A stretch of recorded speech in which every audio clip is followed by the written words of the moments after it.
Hey, gang. Welcome to this week's High Value Publishing Q&A session there. I'm very excited about today's topic. We're going to be talking about Google Publisher Center, Google News, and Google Discover. These are some things I think that every publisher should be involved with, needs to get going for their own site. And it's a great way to get new traffic to your site. I'm going to show you how this affects your search engine performance as well. So without any further ado, let's just get a couple of housekeeping items out of the way here. I did want you to know that the podcast of these sessions is now available. You can subscribe on Apple, Google, Spotify, Amazon. Other platforms will be coming soon. If you want to get a link to all of them, just go out to highvaluepublishing.com. It'll redirect you to the nearviewmedia.com site.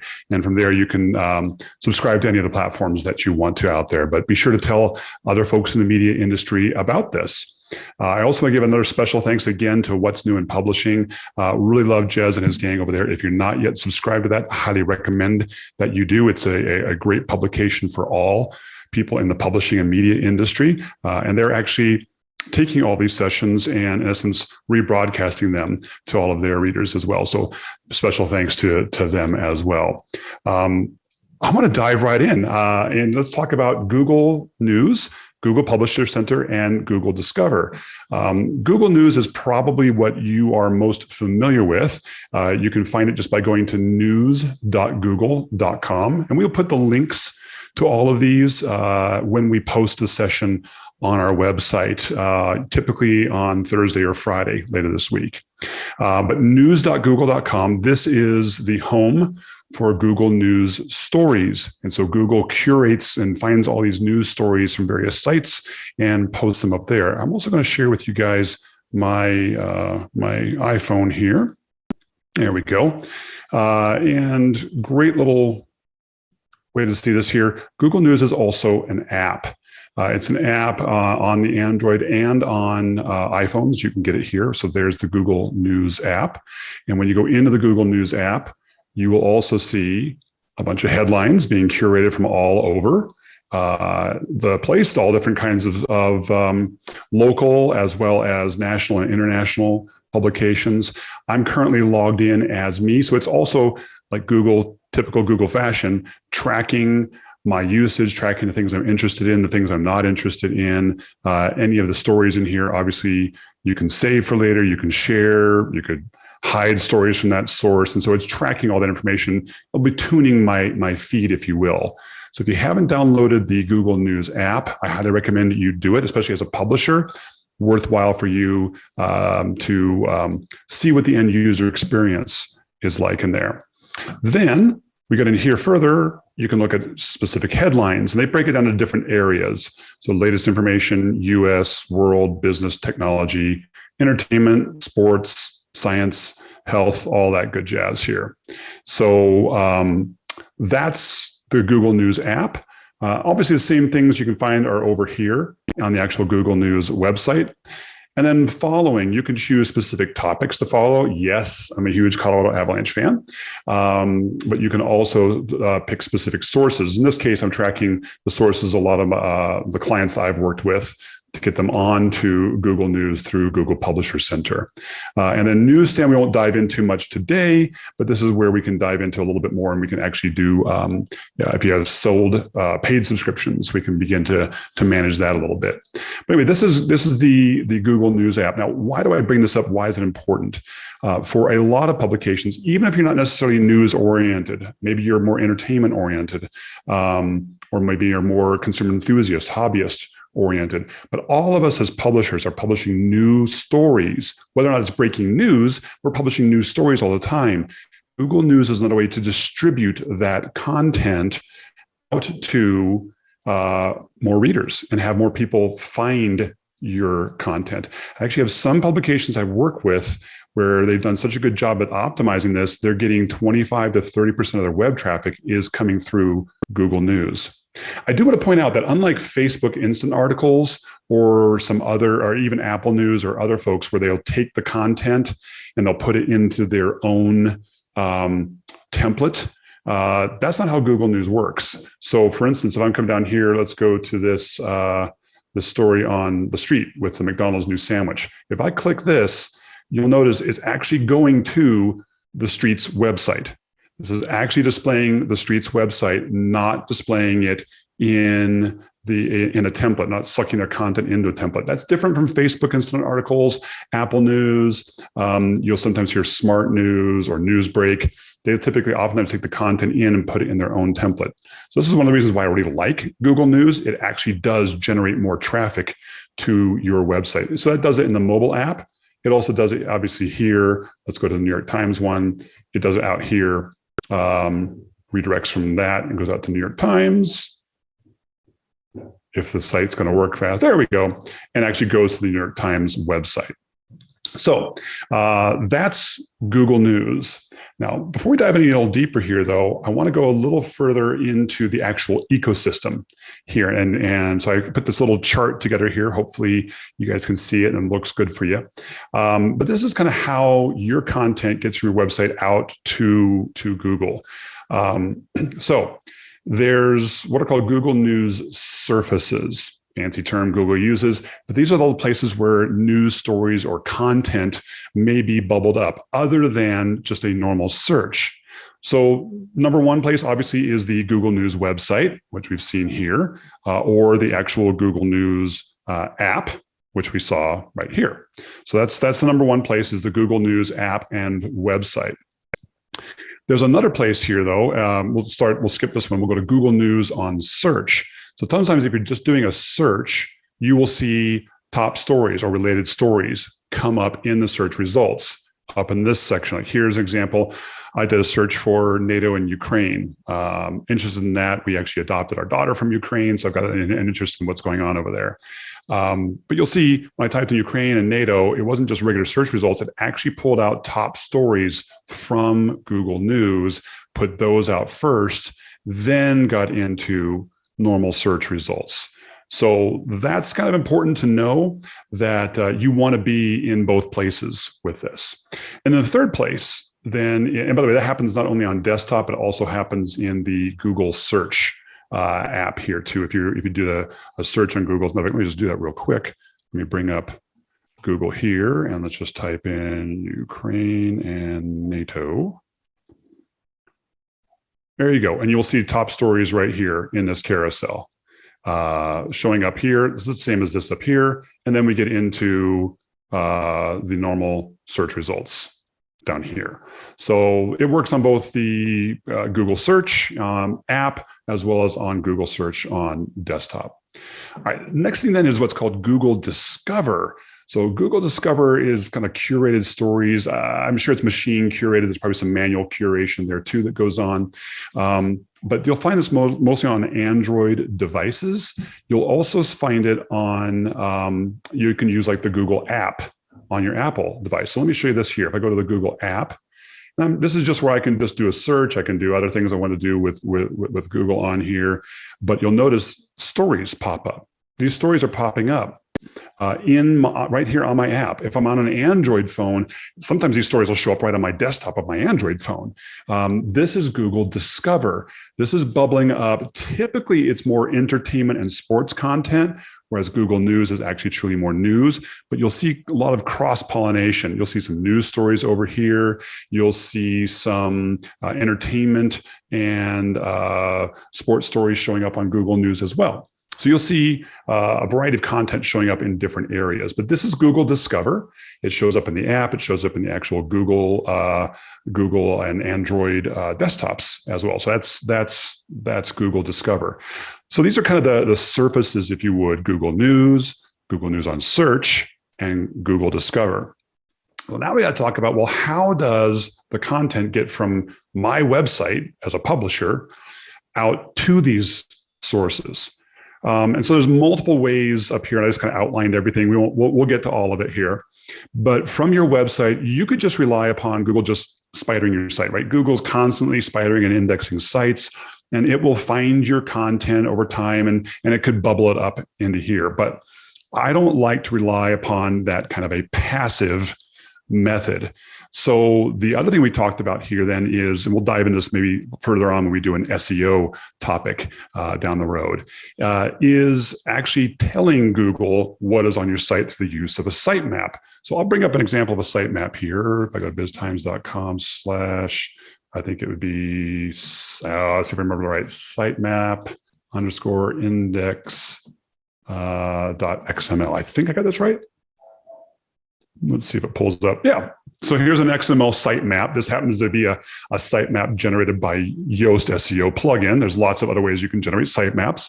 But this just lists, this is like an index to all the various other sitemaps. So if we look inside one of these XML files, I won't get too crazy with you here, but you can see it's showing down here, hey, here are all these posts that are on the site, and here's the URLs to all these posts. I won't go too nuts with all this, but basically, you then take this sitemap and you can actually submit it to Google through Google's Search Console, which is another tool that Google provides. And when you do that, Google will regularly index that content. It'll look at your sitemap. It'll compare it to what it's spidered and say, oh, is there content I haven't discovered yet? I'll get an index. Or maybe it'll find out and say, oh, you know what? I've already got that in my index. I'll use this. It's just a way to help ensure Google is indexing your site and spidering all of your content. That can help you get out to here as well. However, I frankly, like if I'm going to get into Google News, this is great. The spidering and the sitemap, that's great for regular Google search. It does help a bit with this. But if I really want to control my appearance on these Google News surfaces, I want to use Google Publisher Center. So Google Publisher Center is an actual tool. You can just find it, go to publishercenter.google.com out there. And let me just bring that up in incognito so you can see what it looks like. Publishercenter.google.com. It's going to make me sign in. Anyway, if you go out to Publisher Center, I'll show you what that looks like here. This is Publisher Center. And we're going to dive into this here in just a minute and show you kind of the basics of how to set this up for your site. But this is where you kind of take control of your brand presence on Google News and Google Discover. This is where you can actually tell Google, hey, here's my content, here's my latest content, here's the image associated with my content, and here's how to get back to my content. It's a fantastic way to constantly let Google News know. I found this to be the best way that when I have a news story, literally if I'm publishing it through Google Publisher Center, it goes through my RSS feed, which I'll show you here in a minute.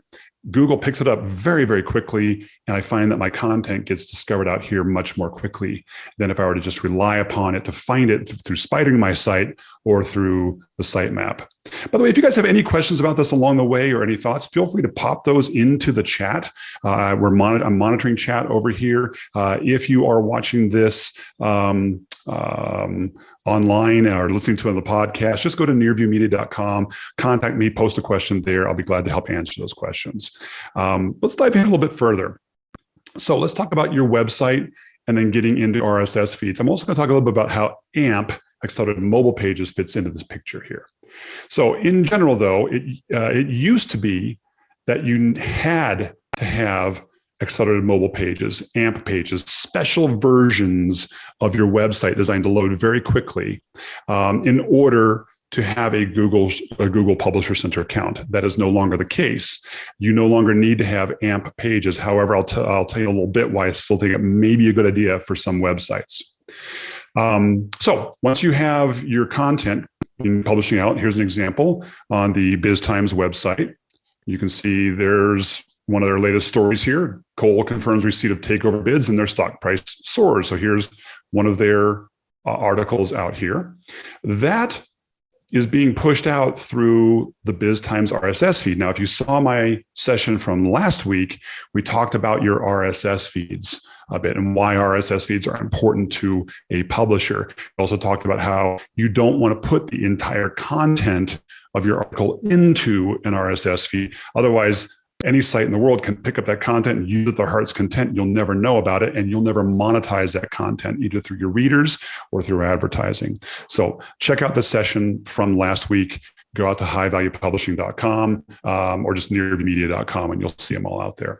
But that's where we're talking about the RSS feeds. Now, you also put a little modified on here. A normal RSS feed doesn't include images in the actual feed. So I'm not going to get, again, I'm going to get a little geeky here on you here. I'll show you here in the code a little bit.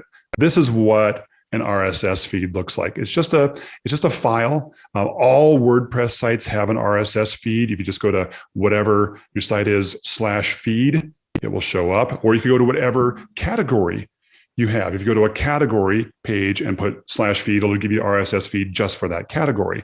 So it's really, really helpful. Other content management systems have their own ways of doing their RSS feeds. So check with your developer or your own content management provider for that.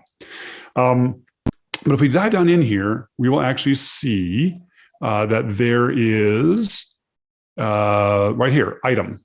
So let's just look at this little item piece right here. Boom, there we go. So this is an item. This is just defining to Google, hey, here's the title, here's the link to the article, here's all the metadata about it. But we always want to add in this little piece here. This is something most RSS feeds don't do.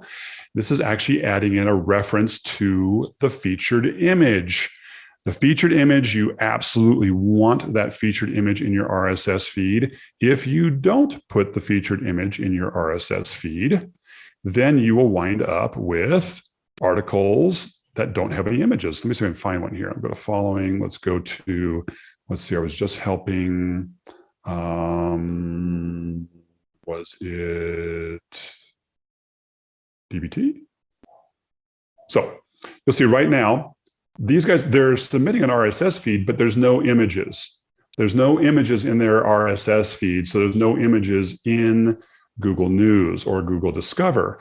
If I go like to Hockey Journal, for example, however, they do have images in their RSS feed. And so then Google Publisher Center and Google News are picking up those images. So I strongly recommend including images. Otherwise, your discoverability and the likelihood of people clicking through your articles isn't quite as high. So something just to be looking out here. That's what the RSS feed does. That will push into Google Publisher Center, and then that in turn pushes out here. Let me talk a little bit about accelerated mobile pages here. You don't need to have accelerated mobile pages. And as a matter of fact, you'll see a lot of people talking about that accelerated mobile pages AMP is dead or dying. That is true. Google is getting away from AMP. It used to be when you would do a search on Google, right? If you did just bring up a regular Google search on my phone here.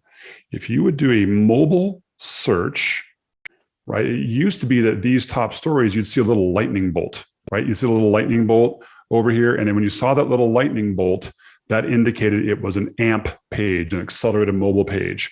Google has deprecated that. They're no longer using it. Now they'll pull up and they'll just literally link to your regular website. However, I will say this.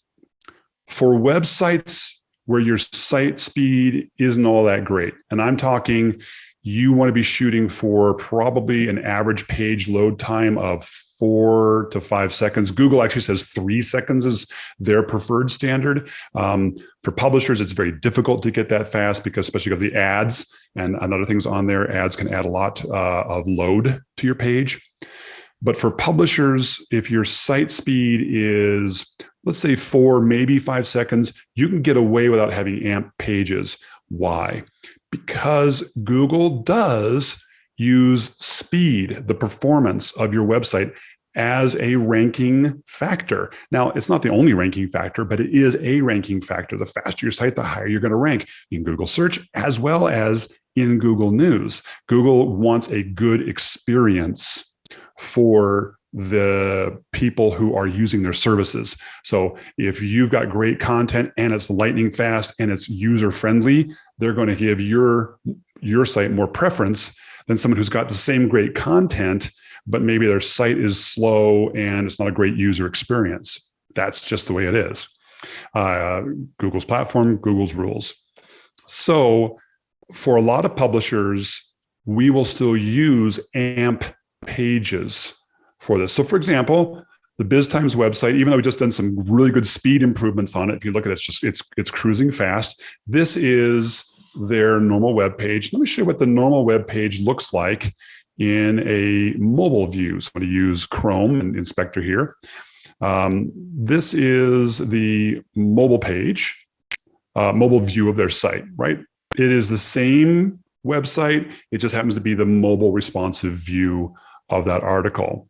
But they have a special version, an AMP version. If you just put /AMP after any of their articles, or their !AMP, you will see this is the AMP version of their site. So AMP is just a scaled down version of the site, loads much more quickly. And as a matter of fact, Google actually takes a snapshot of the AMP pages and stores it on Google's own servers.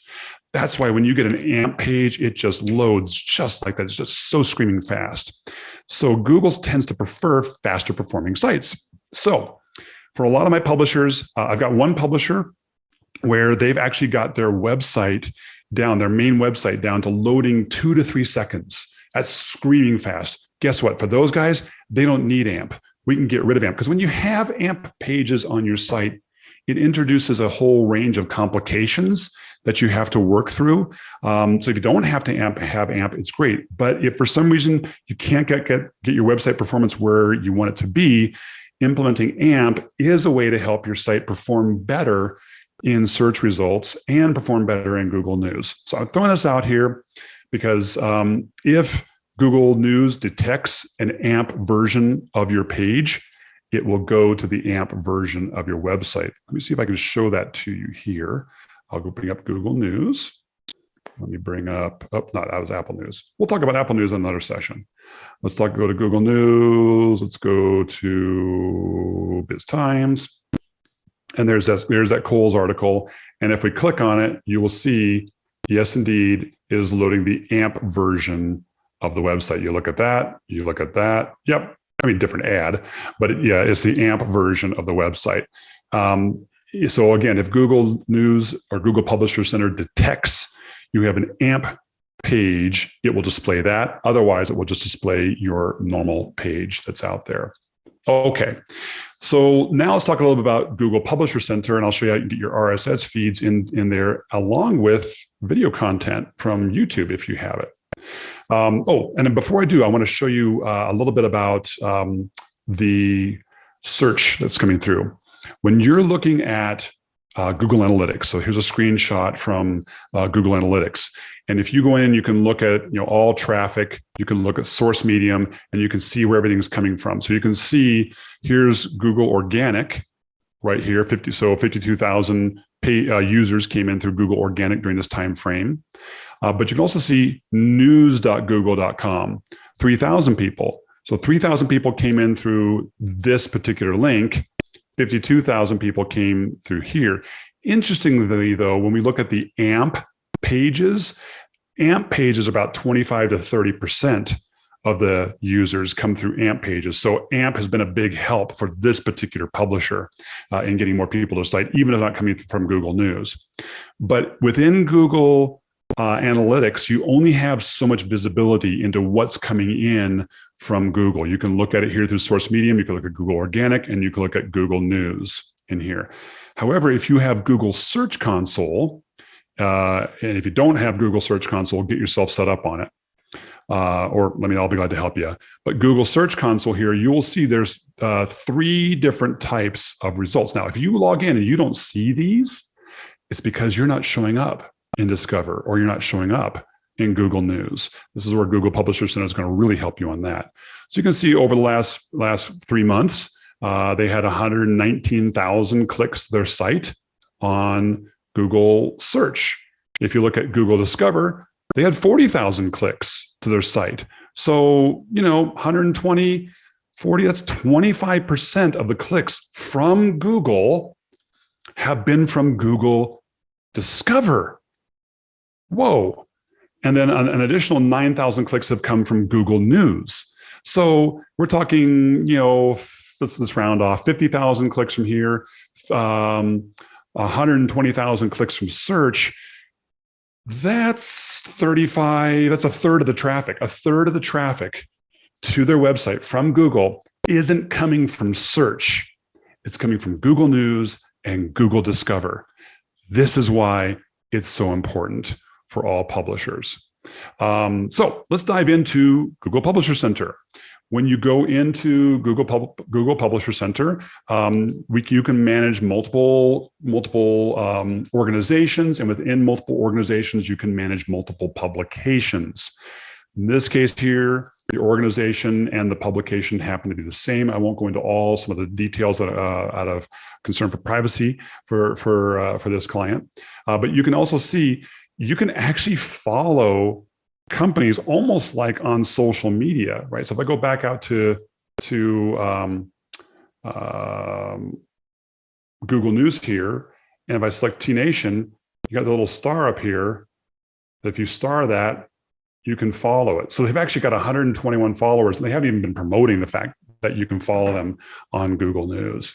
But they do have followers out there, which means it's much more likely for T Nation to show up in the main news feed on the Google News app. All right, so let's dive into this particular publication. So first of all, we have some publication settings up here. I'm not going to go too deep into this. If you ever want to chat with me, we can. But you define the language, the location, the website property where you're located, and then you do have to verify ownership of this property. You do that through Google Search Console connection, and you can verify that, yes, indeed, you can represent this property. There's things you have to set up, like the logo to represent your business, a rectangular logo, a dark logos, all this kind of stuff. It's just kind of the configuration process. It's down in here where the magic happens. This is where you now connect your website in through Google Publisher Center. So in this case, you can have, these are like little sections here, what these are called. So you can have as many or as few sections as you want. I've worked with several publishers where we only have one section for all articles. I work with others where you've got multiple in there. When you do that, you get these different little areas. And so you're tying each of these to a specific RSS feed, and that'll give you each of these subheaders up here, right? So if you look at this in general, we can set up that. Here's all the content settings, and literally we're just putting in an RSS feed. There's other things that you can apply here, but we just set up all these RSS feeds. There is a unique one with this particular publisher. If we go to the videos, you'll see they do a video every few days, and you can see that these were all added. And this is coming straight from their YouTube channel. So it literally directly pulls in from their YouTube channel. This is great if you're doing a lot of video and you're monetizing that. Another way I've seen folks do is they'll do video, but they'll link into a category on their website that has all their videos in posts. Just depends upon how you're monetizing it and how you're developing that out. So you can set up other things with ads. This is a unique thing. So this is an older account. In previous accounts, we would set up ads, and you could actually manage Google Ad Manager or other things through here. This is no longer required because it's going to go directly to your website. If it's going directly to your website, you no longer need to manage ads. It used to be that Google would pull your content, much like Apple News, would pull your content into its own template and then would serve ads in its own template. So you'd have to manage your ad setup. I think if I go, let's look at this one here. If I go to these guys, you will see ads isn't even available anymore. So that's an old legacy setting that they had. But that's basically it. That's the setup process. You make sure everything looks good. You submit it for review. It could take Google 2 to 3 weeks. I've seen it go as fast as 2 to 3 days, but it could take a couple of weeks for Google to review and approve you and get you into Google Publisher Center. At that point there, it's not necessarily a guarantee you're going to show up, but you're helping stack the deck for yourself in this. All the things still play in. You've got to have good content. You've got to publish regularly. You've got to have the right keywords that you're doing, the right search engine optimization that you're doing. But it's just a way to help your content get discovered not only in Google search, but in the various Google News surfaces. So that's all we had for today's session on Google Publisher Center, Google News, and Google Discover.